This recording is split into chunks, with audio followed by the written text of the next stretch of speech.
I am Dr. Hina Kudyar, consultant cosmetic and plastic surgeon at the Escalpia Clinic, New Delhi, GK1.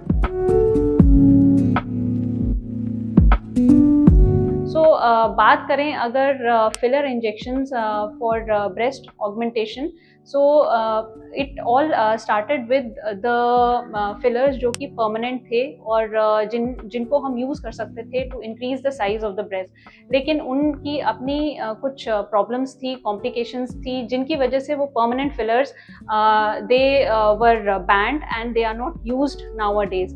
But still we had some hyaluronic acid fillers जो कि हम use करते हैं to increase the size of the breast, and also some silicone injections also were used to increase the size of the breast. But इन सब injections का problem, सबसे जो बेसिक प्रॉब्लम ये था कि हमें ये सब इंजेक्शंस कुछ ऐसे नोड्यूल्स या ब्रेस्ट में ऐसे वो बना देते हैं जिनकी वजह से रेडियोलॉजिकल इमेजिंग या अल्ट्रासाउंड, अगर हमें फर्दर कोई भी रेडियोलॉजिकल इन्वेस्टिगेशन करनी है ब्रेस्ट पे, वो हिंडर होती है विद ऑल दीज इंजेक्शंस.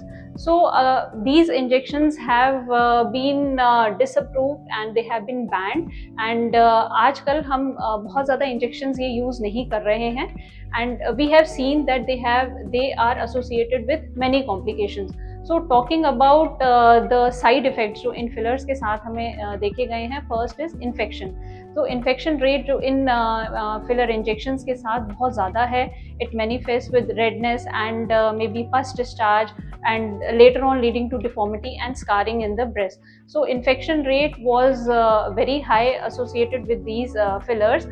दूसरा जो बहुत commonly साइड इफेक्ट जो इनके साथ देखा गया है वो है माइग्रेशन ऑफ दिस फिलर्स. तो बहुत बार क्या होता है, जो भी फिलर हम ब्रेस्ट में इंजेक्ट करते हैं वो माइग्रेट कर जाता है उन एरियाज में जहाँ पे हमने ट्रीटमेंट नहीं किया है, जहाँ हमने फिलर्स नहीं डाले हैं. सो वो जो माइग्रेशन है वो प्रेजेंट करता है सबक्यूटेनियस नोड्यूल्स ब्रेस्ट के नीचे या मेमोरी इंट्रा मेमोरी फोल्ड में.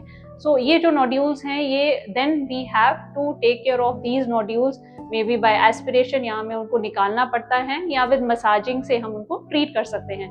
सो ये दो कॉम्प्लिकेशंस थी जो बहुत कॉमनली इनके साथ देखी गई हैं.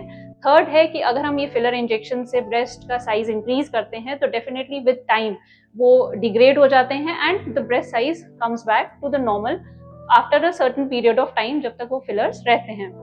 और लॉन्ग टर्म में ये फिलर्स जो हैं ये ब्रेस्ट में नोड्यूल्स भी एज प्रेजेंट करते हैं और ब्रेस्ट की शेप को भी डिफॉर्म कर सकते हैं.